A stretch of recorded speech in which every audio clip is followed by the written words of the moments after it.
Hey everyone, welcome back. It's time to learn how to add voices in Windows 11. Windows 11 offers the ability to add new voices to customize the system's text-to-speech feature, which is useful for users who want more diverse or natural sounding speech output. That said, let's get started. So first off, you have to hit the Start button and then you have to choose the Settings tab.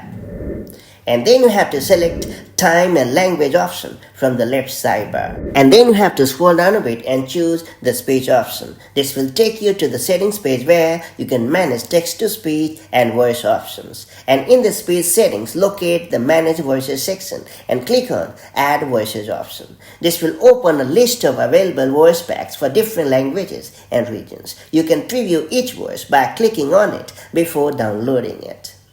Then you have to select the desired voice from the list and then hit the Install button. And once the download is complete, the new voice will be added to your system's text-to-speech options. You can now set it as the default voice by selecting it under Choose a Voice drop-down. And that's about it. Adding voices in Windows 11 enhances system's text-to-speech feature, thereby offering more variety and accessibility. You can choose voices that match your language preference and customize your listening experience. And that's pretty much it. If you found this video helpful, do like and share it, and I'll see you in the next video with more such handy Windows tips and tricks. Till then, stay safe and have a good time. Bye-bye.